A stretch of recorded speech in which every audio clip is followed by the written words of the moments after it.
ආයිබෝවන් වෙනදා වගේම සුපුරුදු ලෙන්ගතු වැඩ සටහන ජ්‍යොතිෂයයි ඔබයි මමයි ආරම්භ කරන්නට සූදානම්. කොහොමද ඔබේ ජීවිතේට? මේ වැහුවාම ගොඩ දෙනෙක් සමහර විට කියන්න පුළුවන් ජීවිතේ වැඩක් නැහැ. මේ දවස්වල එපා වෙලා තියෙන්නේ, බිස්නස් වැටිලා තියෙන්නේ. මෙහෙම විවිධ කරුණු කාරණා කියනවා අපිට හම්බෙන අය. නමුත් මේවට ඔබගේ ජීවිතේ සාර්ථක ලෙස ජය ගන්නට අපි නිරන්තරයෙන් සූදානම් වෙලා ඉන්නවා. කොහොමද මේ ඔබගේ ජීවිතේ අසුබ පැත්තට යනවා සුබ කරන්නේ කොහොමද? සුබ වෙලා තියෙනවා නම් තව දුරටත් ඒක පවත්වාගෙන යන්නේ කොහොමද? මෙවන් වූ කාරණා අපි කතා කරනවා. ඉතින් ඒක අපි අපේ මේ අරුණාලෝකේ ටීවී ඔස්සේ මේ ජ්‍යොතිෂය මමයි වැඩසටහන එක සම්බන්ධ වෙලා ඉන්න චන්දිමා උඩුකුමර මහත්මියගේ වගකීමක් වෙලා තියෙනවා ඒ කාර්යය. ඉතින් ඒ නිසාම තමයි දැන් වසරකට ආසන්න කාලයක් මම හිතන්නේ වසරකට වැඩි කාලයක් තිස්සේ අපත් සමග මේ චන්දිමා උඩුකුමර මහත්මිය සම්බන්ධ වෙලා සිටින්නේ. ඉතින් ඒ නිසාම අපි අදත් අපේ මැදිරියට සම්බන්ධ කරගත්තේ චන්දිමා උඩුකුමර මහත්මිය. ආචාර්ය චන්දිමා උඩුකුමර මහත්මිය. ආයිබෝන් චන්දිමා උඩුකුමර මහත්මිය. ආයිබෝන් දර්ශන. ඔව් චන්දිමා මහත්මිය දැන් අපි මේ වැඩසටහන අවසානයේ අපි සූදානම් වෙලා ඉන්නවා ඔබට ඔබගේ ලග්න පලාපල විස්තර ගෙනෙන්නට. චන්දිමා මහත්මිය මෙහෙම මට පුංචි ප්‍රශ්නයක් ආවා මේ අපේ මාතෘකාව කතා කරන්න කලින්. දැන් සමහරෙක් හිතනවා තමගේ ලග්න පලාපල විස්තර කිව්වට පස්සේ මේ සමහර ඒවා සිද්ධ වෙලා නැහැ. දැන් හිතනවා දැන් දැක්කම ලග්න පලාපල විස්තර වලට දැන් කියනවා මගේ අද දවසේදී මට එච්චර සුබ නෑ කියලා. නමුත් එයාට ගොඩක් සුබ වෙලා තියෙනවා. දැන් මේක මේ කොහොමද මේක මේ හැමෝටම පොදු දෙයක් නෙවෙයි මේ සමහරෙක්ගේ ඒ දවසට තියෙන ග්‍රහ චක්‍රය අනුව සිද්ධ වෙන දෙයක් නේද? ඔව් දර්ශන. මෙතනදී දැන් මේ ලග්න පලාපලය දර්ශන ඇත්තටම මේෂ ලග්න හිමියන්ට සියලුම මේෂ ලග්න හිමියන්ට දල වශයෙන් දෙන එකක්. ඉතින් මෙතනදී ඇත්තටම මේක එච්චර සාර්ථක ක්‍රමයක් නම් නෙමෙයි. මොකද මෙතනදී උප්පත්ති කේන්දරයේ ලග්නාධිපති ප්‍රබලව, භාග්‍යස්ථානාධිපති ප්‍රබලව, චන්ද්‍රයා ප්‍රබලව ඉඳපු කේන්දරවලට නම් මේක ගොඩාක් දුරට සාර්ථකයි. නමුත් මෙතනදී චන්ද්‍රය හස්ත වෙලා, වක්‍ර වෙලා, මේ නිවෘත වීම මෙවැනි තත්ත්වවල ග්‍රහ බලපෑම් එක්ක ඉපදිච්ච අයට ලග්නාධිපති ලග්නස්ථානයෙන් හැර වෙනත් රාශිවල පිහිටීම ඉතින් ඇත්තටම දර්ශන මෙතනදී මේක සාර්ථක පිළිවෙලක් නම් නෙමෙයි. අර ගොඩාක් අය බලාපොරොත්තු වෙනවානේ මගේ ලග්නට කොහොමද මේ සතිය. ඉතින් ඒ නිසායි අපි මේක මං හිතන්නේ ක්‍රියාත්මක කරගෙන යන්නේ. ඇත්තටම මේක ඇත්තට සාර්ථක ක්‍රමයක් නෙමෙයි. ඔව් මේ මොකද මං එහෙම ප්‍රශ්නයක් අහන්න හිතුවේ මේ ගොඩ දෙනෙක් මට හම්බෙන කට්ටිය ওই ප්‍රශ්නේ මගෙන් ඇහුවා. මේ ඒ නිසාම මම ඒක හිතේ තියාගෙන හිටියා. අද කොහොමද මේ ප්‍රශ්නේ චන්දිමා මහත්මියගෙන් අහනවා කියලා. ඉතින් අපේ මාතෘකාව නම් වෙලා තියෙන චන්දිමා මහත්මිය මේ අපලයක් තියෙනවා නම් මොකද්ද අපි ඒකට කළ යුත්තේ කියන කාරණේ. මොකද ගොඩ දෙනෙක්ට අපල තියෙනවා. ඒ අපල වලට විවිධ දේවල් කරනවා. ඉතින් මේ අපි දකිනවා බෝධි පූජා කරනවා විවිධ දානමාන පුණ්‍ය කටයුතු වල නිරත වෙනවා. නමුත් මේ ඇත්තටම අපිට අපලයක් තියෙනවා නම් අපි මොනවද මේ හරියාකාරවම කළ යුත්තේ? ඔව් දර්ශන මෙතනදී මේ අපලේ මොකක්ද? අපලය කියන්නේ මොකක්ද කියලා අපි විග්‍රහ කරොත් මේ අපි කරපු පව්පින් කුසල් අකුසල් වලින් මේ පව් සහ අකුසල් වල මේ එක රාශී වෙච්ච මේව එකක් සම්පින්ඩනයක් කළා ගත්තොත් ඒ ටික තමයි මේ තියෙන්නේ. ඉතින් මේකෙදි අපි කියනවා ඒ රාෂ්ට්‍රක අපල කියනවා, අඟහරු අපල කියනවා. දැන් විවාහයකදී නම් අනේ මෙයාට අඟහරු අපලේ, මෙයාට සෙනසුරු අපලේ. ඉතින් මෙතනදී දර්ශන මේ අඟහරුවත් සෙනසුරුවත් අපල කරන්නේ නැහැ. ඒක ඒ අපල දෝෂ වෙන ආකාරයේ පසුබිමක් අපිට යොදා ගන්න පුළුවන්. මොකද මිනිසා කියන්නේ මිනිස්සයා කියන එක දර්ශන උසස් මනසක් ඇති. ඉතින් මෙතනදී අර මොනතරම් අකුසල කර්ම කරලා තිබුණත් මොනතරම් පව් කරලා තිබුණත් මේ ටික බුද්ධියට ගෝචර වෙනවා නම් මෙන්න මේ කාලේ මට මෙන්න මෙහෙම ස්වභාවයක් තියෙන්නේ කියලා එතකොට මනසින් වැටිලා මානසිකව විදවන පසුබිමක් ඇති කරගත යුතු වෙන්නේ නැහැ. ඉතින් මෙතනදී ඒ தত্ত্বයේ මත රැඳෙන අයට නම් මේක ඇත්තටම අපිට පහදලා දෙන්න පුළුවන් හැකියාව තියෙනවා. නමුත් දර්ශන මෙතනදී මේ අපලේ සෞඛ්‍ය පැත්තෙන් ගැටලුවක් ඇති කරොත් යම් කෙනෙකුට ඒ කියන්නේ ආ රෝග තත්ත්වයකට ගොදුරු වුණොත් ඔන්න ඔතනදී තමයි දර්ශන ගැටලුවක් වෙන්නේ. මොකද මෙතනදී අපිට මනසට දෙන්න ඕන ස්වභාවය ඒ කියන්නේ කෙනෙක් මානසිකව වැටිලා ඉන්නවා නම් මේ පසුබිම අනිසියාකාරව පැහැදිලි කරලා එයාගේ මානසික සුවය හදන්න පුළුවන්. නමුත් සෞඛ්‍ය පැත්තෙන් යම් ආකාරයකින් ඒක ගොඩක් අසාත්මික පැත්තකට හේතු වෙලා තියෙනවා නම් ඇත්තටම එතනදී අපි කල යුත්තේ ආගේ මනස හදනවටත් වඩා ඒ කරුණ මොකක්ද? ඇයි මෙවැනි තත්යකට ගොදුරු වුනේ කියලා බලලා ඒකට පිළියම් කිරීම. ඉතින් මෙතනදී දර්ශන අපි උදාහරණයක් ගත්තොත් කෙනෙකුගේ දැන් මේ සෙනසුරුලා අඟහරුලා කියන්නේ හුඟක් රෝගකාරක තත්ත්ව මතු කරනවා. මේගොල්ලෝ අස්ත වීමෙන් අස්ත වෙනවා කියන්නේ දර්ශන මම ඊට පෙර විග්‍රහ කරා හරියට නීච වෙනවා වගේ. නීච වුණාටත් වඩා අන්තයි. ඉතින් මෙතනදී මේ தত্ত্বය ඇති වුණොත් මොන ආකාරයෙන්ද ඒකට පිළියම් දෙන්නේ? දැන් මේ අඟහරු කියන්නේ ඇඟේ ලේ ධාතුවට අධිපති. ඉතින් මේකෙදි මේ ලේ විසවීම, ලේ නරක් වීම කියලා අපි කියනවා. ඉතින් මේකෙදි නොයෙකුත් රෝග තත්ත්ව මතුවෙනවා. ඉතින් එහෙමනම් මේකට කළ යුතු පිළියම මොකක්ද? මේවා ඇත්තටම ජ්‍යොතිෂයේ සඳහන් වෙනවා මෙන්න මේ ආකාරයට මේවත් පිළිවෙත් කිරීමෙන් පුළුවන් වෙනවා. මේවා මිනිසෙකුට නිවැරදි තත්ත්වයකට යන්න මාර්ගයක් දෙන්න පුළුවන් පසුබිමක් තියෙනවා දර්ශන. ඔව් චන්දිමා මහත්මිය තමයි හිතන්නේ ඔබට යම් කිසි මූලික දැනුමක් එන්න ඇති මොකද්ද මේ අපල කියන්නේ මොනවද ඒකට කළ යුතු ප්‍රතිකර්ම මොනවද කියලා. තවත් මේ අපල විවිධ වර්ග තියෙනවානේ. මේ පිළිබඳව මේ කෙටි විරාමයෙන් පස්සේ අපි නැවතත් කතා කරමු.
හොඳයි අපි නැවත සම්බන්ධ වෙලා සිටින්නේ ජ්‍යොතිෂයයි ඔබයි මම වැඩසටහනත් එක්ක. ඔබට මේ වැඩසටහන නැරඹීමේ අවස්ථාව උදා වෙනවා www.arunaloke.com ඔස්සේ ජ්‍යොතිෂයයි ඔබයි මමයි වැඩසටහන නරඹන්නට පුළුවන්. ඒ වගේම තමයි අපි මේ වැඩසටහන අවසානයේ චන්දිමා උඩුකුර මහත්මියගේ දුරකථන අංකේ වෙබ් ලිපිනේ මේ හැමදේම ලබා දෙනවා. ඔබට පුළුවන් ඒ ඔස්සේ චන්දිමා මහත්මියව සජීවී සම්බන්ධ කරගෙන ඔබට තියෙන ගැටලු කාරණා නිරාකරණය කරගන්නට. චන්දිමා මහත්මිය දැන් අපි කතා කරමින් හිටියේ මේ අපල ගැන්නේ. මම අහලා තියෙනවා මේ රවි කියන්නේ රජ්ජුරුවෝ සෙනසුරු කියන්නේ හිඟන්නා කියලා. දැන් මොකද්ද මේ දැන් අපිට බොහෝ විට මේ සෙනසුරු අපල කියන දේ තියෙනවානේ. ඒ හින්දාමද මෙහෙම කතාවක් හැදිලා තියෙන්නේ. මෙතනදී දර්ශන රවි සිංහ රාශිගත වුණාම කේන්ද්‍ර පත්‍රවලදී ඇත්තට මේක රජවීමක්. එහෙම රවි සිංහ රාශිගත වෙච්ච අය, රවි මේෂ රාශිගත වෙච්ච අය එතනදී ස්වක්ෂේත්‍ර උච්චක්ෂේත්‍ර බලයකින් තමයි ඒ සිටින්නේ. ඉතින් මෙහෙම අය ජන්ම පත්‍රයක මේ ආකාරයෙන් දිසුනොත් ඇත්තටම ඒ පුද්ගලයා කිසි කෙනෙකුට අර ඔළුව නමලා වැඩක් කරගන්න බැරි වෙන්නේ. ඒ කියන්නේ එයා කියන දේ තමයි අනිත් හැමෝම ක්‍රියාත්මක කරන්න ඕන. එයා කවුරුත් කියන දෙයක් අහලා එතන පාලනය කරනවා මිසක් එතන පාලකයා වෙන්නේ ඒ සිංහ රාශිගත වෙච්ච කෙනා. ඒ කියන්නේ රවි ප්‍රබල වෙච්ච කෙනා තමයි හැමතිස්සෙම ඒකෙන් තමයි දර්ශන සිංහාසන යෝගය දෙන්නේ. රවි ප්‍රබලවවම. ඒ වගේම දැන් කෙනෙකුගේ සෙනසුරු නීච වීම ඇත්තටම මම හිතනවා ඒක ලෝකෝත්තර පැත්තට වඩා ලෞකික ජීවිතයට යහපත් වෙනවා. සෙනසුරු උච්ච බලයෙන් සිටීම සෙනසුරු කියන්නේ දර්ශන හුඟක් අර අපි ආයෝ සෙනසුරා ලැබලානේ කියන්නේ. ඉතින් එතනදී ආ උච්ච වුණත් ස්වක්ෂේත්‍ර බලයෙන් හිටියා නීච වුණත් සතුරු වුණත් මෙතන සෙනසුරු ලැබුවා නම් ඒකේ යම් ආකාරයක් තියෙනවා ටිකක් මහලු පෙනුමක් ඇති කරන නොන්ඩි ගහන ස්වභාවයක් මතු කරන අංගහිගකම් ඇති කරන මේ ස්වභාවය. නමුත් දර්ශන මෙතනදී මම එකක් පැහැදිලි කරන්න ඕන. සෙනසුරු හැමෝටම නරක නෑ. මොකද සෙනසුරු තුලා ලග්න හිමියන්ට වෘෂභ ලග්න හිමියන්ට ඊටමත් සුබ බල දෙන අවස්ථා ගොඩක් තියෙනවා. ඉතින් ඔබ මොන ලග්න හිමියෙක් වුණත් ඔබට සෙනසුරු අපලයක් තියෙනවා නම් ඔබ ඒකට කළ යුතු දේවල් තියෙනවා. ඔබට අපලයි කියන්නේ ඇයි? මොකද අපලයි කියන්නේ හේතුවක් තියෙන්න ඕන. ඔබ තුලා ලග්න හිමියෙක් හෝ වෘෂභ ලග්න හිමියෙක් නම් ඔබට සෙනසුරු අපල කරන්නේ මොන ආකාරයටද?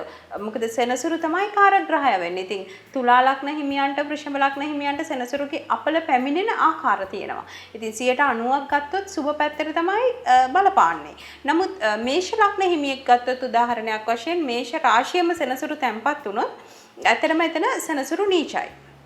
නමුත් සමහර අවස්ථාවල මේ නීච භංග රාජයෝගය දෙන.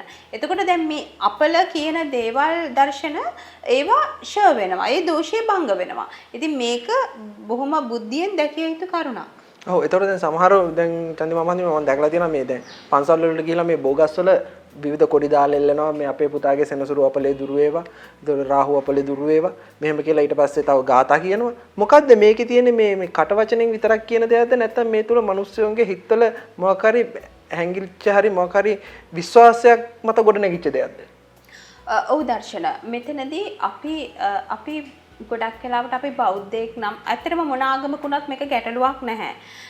තමන්ගේ ආගම දහම තමන් ඒ ආකාරයෙන් යනවා නම් තමන්ට මානසික සුවය සැලසෙනවා නම් යම් ආකාරයකින් ඇත්තටම ඒක තමයි විය යුත්තේ. අපල කාලයක් කියන්නේ කෙනෙකුගේ මනසට පීඩාකාරී තත්ත්ව ගොඩාක් වැඩි වෙලා එයා ගොඩක් මානසිකව අපි කියන්නේ ගොඩක් මානසිකව වැටිලා ඉන්නේ කියලා. අන්නේ තත්ත්ව ඇති කරන්නේ කෙනෙකුගේ අපල කාලවලදී. ඉතින් මෙතනදී දර්ශන අර කිව්වා වගේ බෝධි පූජා, සෙත් කවි, පිරිත් කීම, ඒ වගේම දානමාන මේ කටයුතු කිරීම සුබයි. මොකද ඒ වගේන් වෙන්නේ දැන් උදාහරණයක් ගත්තොත් දර්ශන අපි පන්සලකට ගියොත් ඇත්තටම එතනදී මානසික සුවයක් නෙන්නේ අපිට අර ප්‍රශ්න ඔක්කොම අමතක වෙලා ඒ ඉන්න කාල සීමාව තුළ මනසට ලොකු විවේකයක් ලැබෙනවා. ඉතින් මෙතනදී ඇත්තටම දැන් මම උදාහරණයක් කිව්වොත් කෙනෙකුට නියුමෝනියාව හැදිලා තියෙනවා නම් හෙම්බිරිස්සාවට බොන බෙහෙත මේකට සාර්ථක ප්‍රතිකර්මයක් නෙමෙයි. අර ඒ මොහොතට අපිට පොඩි සුවයක් ලැබෙන පසුබිම එනවා. නමුත් මෙතනදී බලන්න ඕන දර්ශන මේකෙදී අපි මොකද්ද මේ කළ යුතු පිළිවෙත මොකද්ද? නිවැරදි පිළිවෙත කිරීමෙන් තමයි අර අකුසල කර්ම ෂය වෙන පසුබිම එන්නේ. ඉතින් දැන් බෝධි පූජාවක් කිරීම ඇත්තටම හොඳයි. මොකද කෙනෙක්ගේ මානසික සුවය ඇති කරනවා. අනිත් එක අපිරිත් කියනවා. බෝධිය නාමනවා මේවා හොඳයි. නමුත් මෙතනදී ඒක ප්‍රමාණවත්ද? ඒ අපි කරන ඒ පුණ්‍ය කර්මය අපේ අකුසල කර්මයට හරි අපි මානසිකව වැටිලා ඉන්න අවස්ථාවෙන් ගොඩ වෙන්න ඒක ප්‍රමාණවත්ද? ඊට වැඩිය දෙයක් අපිට අවශ්‍යද? මෙන්න මේක තමයි දර්ශන බැලිය යුත්තේ. ඔව් චන්දි මම දැන් එතකොට දැන් ඒකත් එක්ක දැන් ඔය සෙනසුරු ඔය අපල රාහු අපල මේ පිළිබඳව කතා කරනකොට තව තියෙනවනේ කුජ ශනි රාහු ඒ රාෂ්ටක අපල මේ මොනවද මේවා දැන් අපි මීට පෙර වැඩසටහන් මට මතක විදිහට කීපයක අපි මේ ගැන කතා කරුවා. නමුත් අපේ මේ ප්‍රේක්ෂකයෝ ගොඩක් ඉල්ලලා සිටියා මේ නැවත මේ ගැන මතක් කරලා මේ ගැන කියලා දෙන්න. අපි මේ ගැන දන්නේ කොහොමද වෙන්නේ කියලා මේ පිළිබඳව අපිට මේ ප්‍රේක්ෂකයෝ ඊමේල් මාර්ගයෙන් දුරකථන මාර්ගයෙන් කතා කරලා කිව්වා. ඒ නිසාම තමයි මේ මාතෘකාව අදත් අපි කතා කරන්න කියලා හිතුවේ. මට චන්දි මහත්මයා මේ කියන්නේ මේ කුජ ශනි රාහු ඒ රාෂ්ටක අපල මොකද්ද මේ සම්බන්ධව අපි නැවතත් පොඩ්ඩක් කතා කරුවා. ඔව් දර්ශන මෙතනදී කුජගේ දෝෂ තියෙනවා. ඇත්තටම මේ කුජ දැන් විවාහ වෙන කෙනෙකුට මේ කුජ දෝෂය විශේෂයෙන් බලපානවා. මම හිතන්නේ අපේ පසුගිය වැඩසටහන් වලදී අපි විග්‍රහ කරන්න නැති මේ කුජ බෞම දෝෂය කියන්නේ මොකක්ද? ඒක මොන ආකාරයෙන් පිහිටියොත්ද කෙනෙකුට ඒකේ විපාක තියෙන්නේ? ඒක කුජ බෞම දෝෂය දෝෂ භංග වුණේ නැත්නම් කොච්චර ප්‍රශ්න වලට මුහුණ දෙන්න සිද්ධ වෙනවද? ඉතින් ඇත්තටම මේව මම විග්‍රහ කරපු දේවල්. ඉතින් මම කැමති නෑ නැවතත් දර්ශන අපිට ඊට වැඩිය දේවල් කතා කරන්න තියෙනවා අපේ ප්‍රේක්ෂකයොත් එක්ක. ඉතින් මෙතනදී අර කුජ දෝෂයක් ඇත්තටම තිබුණොත් සෙනසුරුගේ අසුබ විදිහට මේක බලපෑවොත් මොකද්ද මේකෙදි කළ යුතු දේ? ඉතින් මේ කුජ විවාහයට පමණක්ද කෙනෙකුගේ ජීවිතයට බලපාන්නේ? ඉතින් මෙතනදී ඇත්තටම කුජ බෞම දෝෂයක් වගේ දෙයක් බලපෑවොත් දර්ශන ඇත්තටම විවාහ ජීවිතය අසාර්ථක වෙන පසුබිම වෙනවා. ඒ කියන්නේ මේ දෝෂය භංග නොවුනොත් අපි ඒ හොයාගන්න පාර්ට්නර්ත් එක්ක මේ දෝෂය භංග වෙන්න ඕන. නැත්නම් ඒක අනියම් සම්බන්ධතා ගොඩ නැගෙන්න, අකල් මරණ ඇති වෙන්න, දරුපල නැති වෙන්න, එතකොට රෝග තත්ත්ව වලට මුහුණ දෙන්න, දියුණුව නැති වෙන්න මේ හැම දෙයකටම මේක මූලික වෙනවා. ඒ වගේම තමයි සෙනසුරුගේ බලපෑමත්. සෙනසුරු කෙනෙකුගේ ඔය කුජ බෞම දෝෂය වගේම සෙනසුරු කුටුම්බස්ථානගතව අපි විවාහයෙන් පස්සේ ගත කරන රාශිය හඳුන්වනවා දර්ශන කුටුම්බස්ථානය කියලා. මේක 8 වෙනි රාශිය. එහෙම නැත්නම් දෙවෙනි රාශිය තමයි මේ කේන්ද්‍ර සටහන් වලදී විග්‍රහ වෙන්නේ. ඉතින් මේ දෙවැන්න අධිපති, 8 වැන්න අධිපති ඉන්න රාශිය, වැටෙන දෘෂ්ටිය මෙන්න මේවා තමයි මෙතනදී ප්‍රධාන වශයෙන් සැලකිලිමත් වේ යුතු වෙන්නේ. ඉතින් මෙහෙම තත්ත්ව තියෙනවා නම් ඇත්තටම දර්ශන විවාහ වෙන අය මේවා නිවැරදිව බලලා විවාහ වුණොත් බොහොම සාර්ථක ජීවිත ගත කරන්න පුළුවන්. මේ අපල වලින් මිදෙන්න පුළුවන්. මේ දෝෂ භංග කරගන්න පුළුවන් හැකියාව පවතිනවා. හොඳයි. ඔබට දැන් පැහැදිලි වෙන්නට ඇති මොකද්ද මේ කුජ ශනි මේ අපල කොහොමද දෝෂ භංග කරගන්නේ, කොහොමද ඔබේ ජීවිතවලට මේවා බලපාන්නේ කියන එක යම් තාක් දුරට ඔබ දැනුවත් වෙන්නට ඇති. අපි කෙටි විරාමයකට ගිහිල්ලා තවත් මේ පිළිබඳව කතා කරන්න සූදානම්.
හොඳයි අපි නැවත සම්බන්ධව සිටින්නේ ජ්‍යොතිෂයයි ඔබයි මම වැඩසටහනත් එක්ක. මම හිතන්නේ දැන් අපි වැඩසටහන් මාලා පුරාටම ඔබත් එක්ක විවිධ කරුණු කාරණා කතා කෙරුවා. ඒ විශේෂයෙන් මතක් කළ යුතුයි චන්දිමා මහත්මිය සෑම බ්‍රහස්පතින්දා දිනකම උදෑසන 9ට හිරු ටීවී ඔස්සේ ඔබගේ යාළින්දට එන්න සූදානම්. ඒ වගේම තමයි අඟහරුවාදා දිනේ ගත්තොත් සියත ටීවී ඔස්සේ උදෑසන 8ට ඔබගේ නිවසට එන්න සූදානම් වෙලා සිටිනවා. ඒ වගේම තමයි සෑම දෙසතියකට වරක්ම අරුණාලෝකේ ටීවී ඔස්සේ ඔබව හමු වෙන්නට චන්දිමා මහත්මිය බලාපොරොත්තු වෙමින් සිටිනවා. ඒ නිසාම ඇයි තාමත්ම කාර්යබහුලයි. අපිට පවා අල්ලා ගැනීමට අපේ වැඩසටහනට පවා සම්බන්ධ කර ගැනීමට අපි දෙවි වෙහෙසක් දරනවා. නමුත් මේ වැඩසටහන පුරාවටම ඔබට අවශ්‍ය ජ්‍යොතිෂමය කරුණු ගෙනෙන්නට ඇය සූදානම් වෙලා සිටිනවා. ඉතින් චන්දිමා මහත්මිය අපි කතා කරමින් සිටියේ මේ අපල පිළිබඳව. තවදුරටත් මේ අපල ගැන කතා කරනවා නම් මොකද්ද මේ රාෂ්ට්‍ර කපලයක් කියන්නේ කියලා අපි කෙටියෙන් සඳහන් කරුවා. ඔව් දර්ශන මෙතනදී ඒ රාෂ්ට්‍රක අපල ඒ රාෂ්ට්‍රක අපලයක් ඇති වෙන්නේ සෙනසුරුගෙන්. මම හිතන්නේ මම මේ ගැන ලොකු විග්‍රහයක් දීලා තියෙනවා පහුගිය මාස කීපයක් පුරාවටම.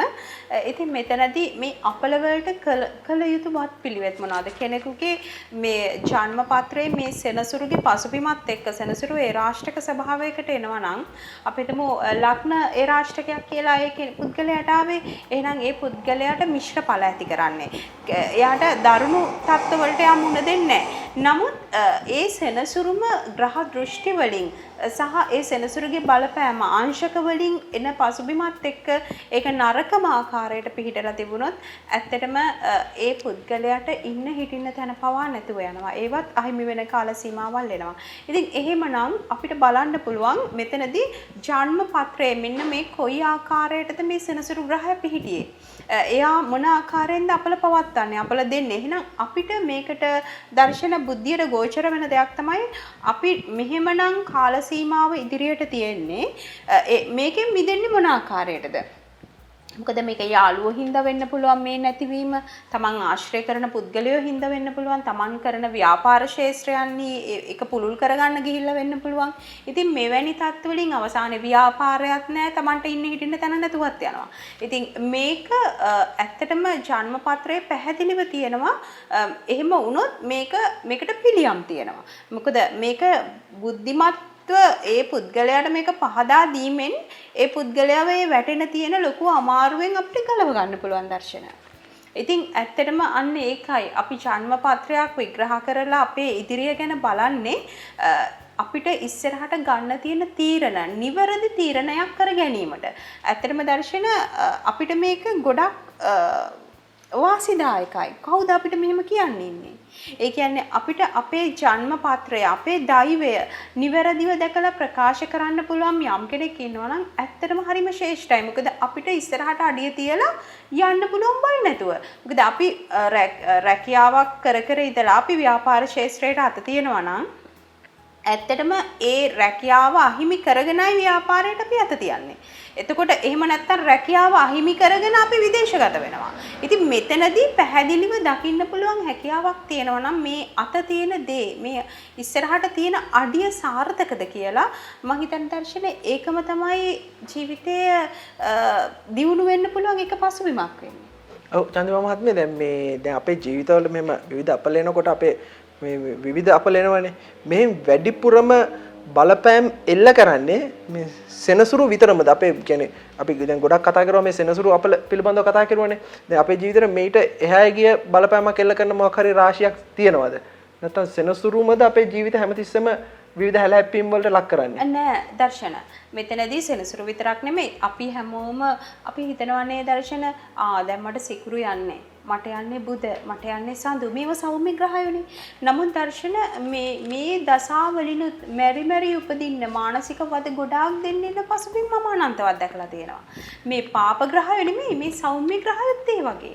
ඉතින් මේකෙදි මම පැහැදිලිව දෙයක් කිව්වොත් දර්ශන මේ සෙනසුරු නරකට පිහිටන්නේ වැඩිහිටියන්ට ගරු කරපු නැති, මව්පියන්ට උපස්ථාන නොකරපු, ඒ වගේම අහිංසක මිනිස්සුන්ගෙන් තලාපෙලා වැඩගත්තු එහෙම අයගේ තමයි මේ සෙනසුරු නරක ආකාරයට පිටලා තියෙන්නේ. දැන් සිකුරු කෙනෙක්ගේ නරක වෙනවා නම් අන්න ඒ ස්වභාවය තමයි දැන් විවාහ ජීවිතයකට පත්වෙච්ච අය වුණත් අනියම් සම්බන්ධතා ගොඩනගාගෙන එහෙමත් නැත්නම් තමන්ගේ සහකරුට හෝ සහකාරියට වංචා සහගත සිතුවිලි වලින් ජීවත් වීම, ඒ වගේම තමන් ආගම ධර්මයට නැඹුරු නැතිව ඒවා කෙලසෙන විදිහට වැඩ කරලා තිබිච්ච අය, ඒ වගේම තමයි තමන්ගේ ඒ කියන්නේ මෙතනදී අර පසුබිම අර තරුණ වයසේ අයට කරපු අසාධාරණකම්. ඉතින් මෙතනදී එයාට සිකුරු නරකයි. සිකුරු සක්ෂේත්‍ර උච්චාශේත්‍ර බලය වලින් සිටියත් සමහර අයට මේ සිකුරුගේ නරක බලපෑම් වෙනවා. මේක බාධක ස්ථානාධිපති වුණොත් මේක මේ අංශක වලින් සහ දෘෂ්ටිය වැටීමෙන් ඒ දේවල් වලට નિરાයාසයෙන්ම ලැබෙන උත්තරය නිවැරදි එකක් නොවෙනවා නම් ඇත්තටම ඉතින් සිකුරුගෙන් වෙන්නේ හානිදායක තත්ත්වයක්. ඒ වගේම දර්ශන බුද ගත්තොත් බුද කියන්නේ පොඩි ළමෙක් අපි විග්‍රහ කරන්නේ. ඉතින් මේ පොඩි දරුවන්ට දැන් මේක ළමා කාලෙදිම නෙමෙයි කෙනෙකුට මේ බුද ලබන්නේ. කෙනෙක්ගේ තරුණ වයසේ වෙන්න පුළුවන්, මහලු වයසට යනකොට වෙන්න පුළුවන්. ඉතින් මේකෙදි මේ බුද ග්‍රහයා අසුභවාදීව බලපානවා නම් ඇත්තටම මේ පුද්ගලයා කරලා තියෙන්නේ පූර්ව භවවලදී පොඩි ළමයින්ට කරපු ගොඩක් වංචා සහගත පැති, අසාධාරණ පැති, ඒ කියන්නේ පොඩි දරුවන්ගේ මනස සුවපත් කරපු නැති පැති. ඉතින් මෙන්න මේකයි දර්ශන. මේවා නිවැරදිව දැනගත යුතුයි. ඔව් චන්දිමා මහත්මිය, දැන් අපි සමහර වෙලාවට අපේ ජීවිතේදී අපි ගොඩක් කට්ටිය පොඩි ළමයි පවා අපි දැකලා තියෙනවා මේ ඊටමත් අලසලස ජීවිතය ගෙන අපි පාසල් යනකොටත් ඕනවට එපාවට යන්නේ, රැකියාවකට යනකොටත් ඕනවට එපාවට යන්නේ, මේ කරන හැම දෙයක්ම කරන්නේ මේ ඕනවට එපාවට ඔහේ කරන්නම් වාලේ කරනවා. මේකට මොකද්ද මේ බලපාලා තියෙන හේතුව?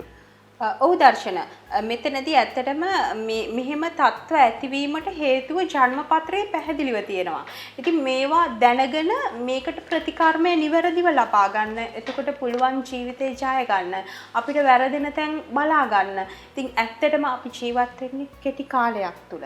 ඉතින් මේකෙදි අපි සියලු දේවල් බොහොම සතුටින් ඉන්න පුළුවන් නම් දර්ශන ඒක තමයි වටින්නේ. මොකද අපි කොච්චර මුදල් ලිපෙව්වත් වැඩක් නැහැ අපේ හිතේ සතුට නැත්තම්. ඉතින් අපිට අන්න ඒ සියලු දෙනාටම උදව් උපකාර කරගෙන යුතුයකම් වගකීම් කොටස් නිසියාකාරව කරගෙන ඉන්න පුළුවන් ශක්තියක් ලැබෙන්න නම් දර්ශන අපිට නිවැරදි මාර්ගයක් තියෙන්න ඕන. මොකද මේක පැහැදිලිව දකින්න. ඉතින් මේක දකින්න පුළුවන් හැකියාව ජ්‍යොතිෂයේ තියෙනවා. ඔව් බොහොම ස්තුතියි චන්දිමා මහත්මිය අපි සමග සම්බන්ධ වුණාට. අන්න ඒ නිසාම තමයි ඔබට කියන්නේ ඔබගේ ජන්ම පත්‍රය පරීක්ෂා කරගන්නවා නම් ඒ පිළිබඳව වගකීමක් තියෙන, ඒ පිළිබඳ දැනුමක් තියෙන ජ්‍යොතිෂ වේදිකයෙක් ළඟට ගිහිල්ලා ඒ පරීක්ෂා කරගන්න. එතකොට ඔබටත් පුළුවන් ඔබගේ තියෙන ගැටලු කාරණා නිවැරදිව හරියාකාරව දැන කියා ගන්නට. එසේනම් මේ සූදානම් වෙන්නේ අපගේ වැඩසටහන නිමා කරන්නට. නිමා කරන්නට මතක් කළ යුතුයි තිරේ දිස්සේ චන්දිමා මහත්මියගේ දුරකථන අංකය ඒ වගේම වෙබ් ලිපිනේ මේ සියල්ලම ඔබට පුළුවන් චන්දිමා මහත්මියව සජීවීව සම්බන්ධ කර ගැනීම අවස්ථාව උදා කරගන්න. ඒ වගේම තමයි www.arunaloke.com ඔස්සේ ජ්‍යොතිෂයයි ඔබයි මමයි වැඩසටහන නැරඹීමේ අවස්ථාව උදා වෙනවා. තවත් විශේෂයෙන් මතක් කළ යුතුයි මේ වැඩසටහන නිමාවෙන් පස්සේ ඔබට පුළුවන් ඔබගේ ලග්න පලාපල විස්තර දැන කියා ගන්නට. එසේනම් මේ සූදානම් වෙන්නේ වැඩසටහන නිමා කරන්න. තවත් දෙසතියකින් හමු වෙන බලාපොරොත්තුෙන් අදට අපි ඔබෙන් සමුගන්නවා. ඔබ සැමට සුවදායක දෙසතියක්.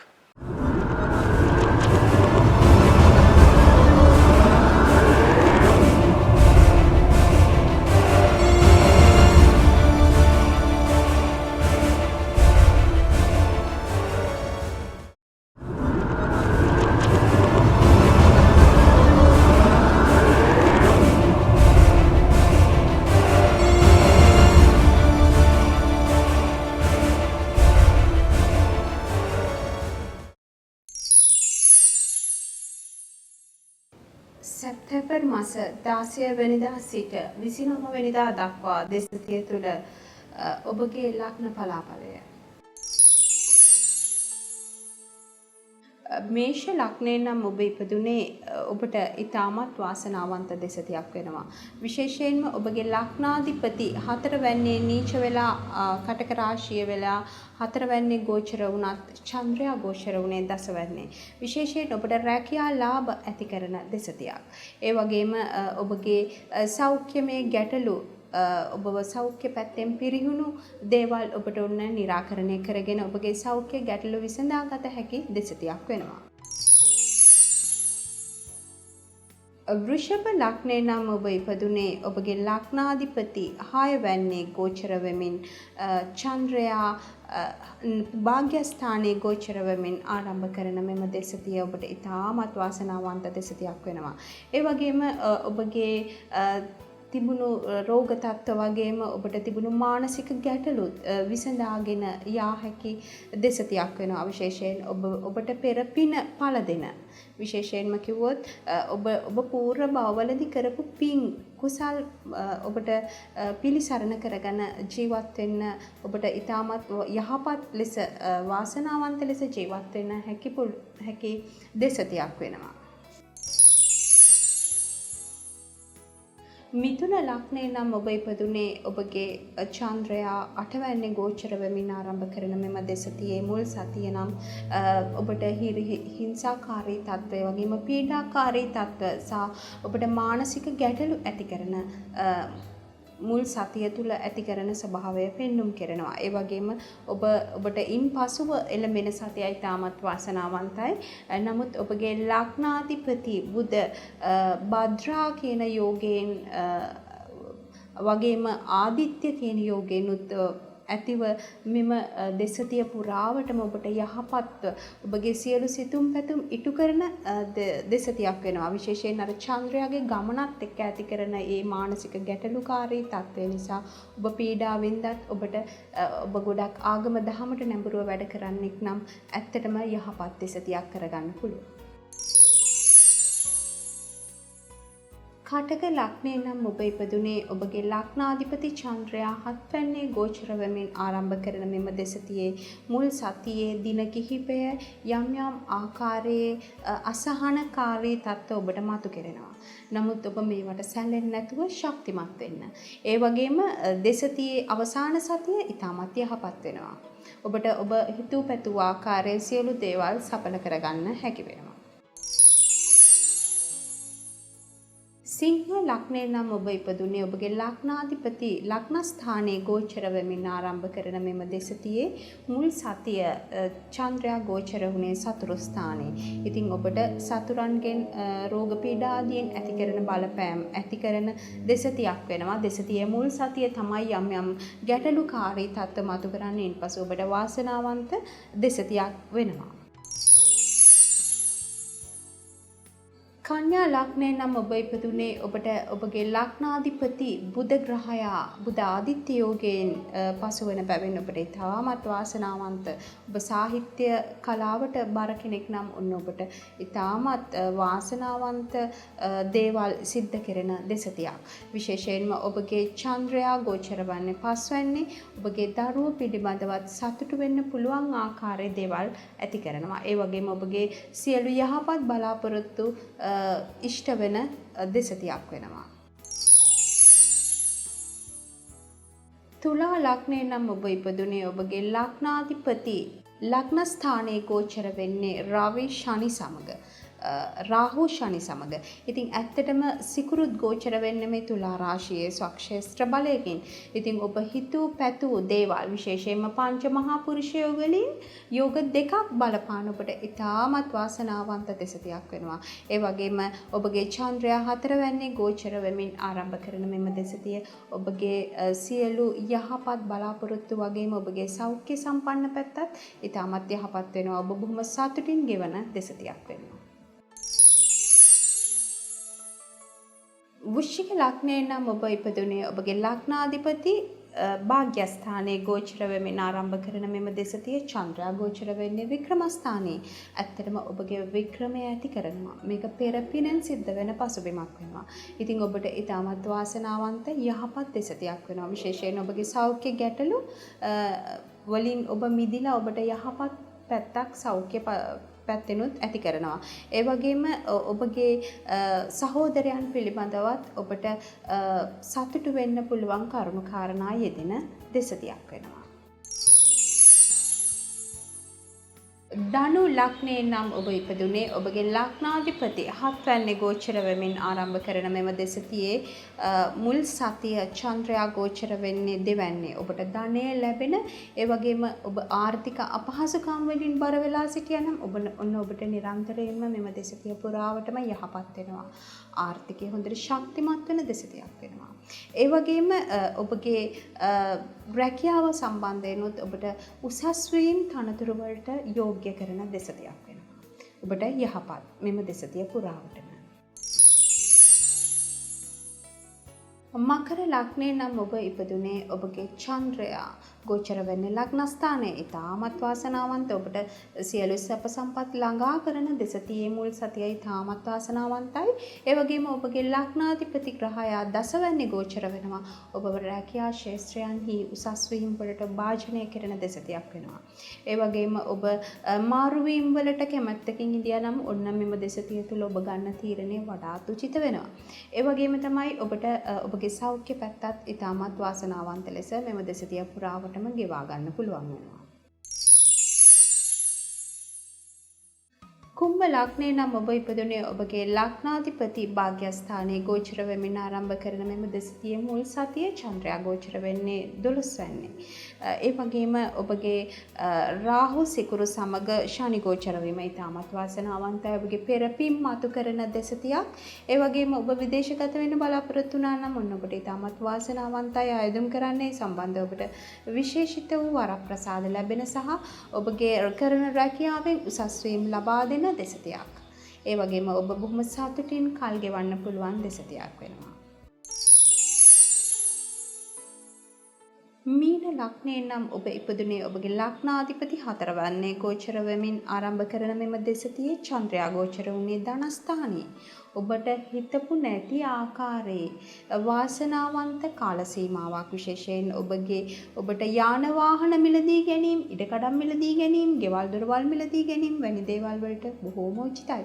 ඔබ බලාපොරොත්තු වුණා නම් අත තියන්න එවැනි දේවල් වඩාත් සාර්ථක කරගන්න පුළුවන් කාල සීමාවක් වෙනවා. ඒ වගේම ඔබගේ සෞඛ්‍ය පැත්තත් ගැටලුවක් නැතුව ඔබට යා හැකි කාල සීමාවක් බවට පත් වෙනවා. ඔබ සියලු දෙනාට වාසනාවන්ත දෙසතියක් වේවා. ආයුබෝවන්.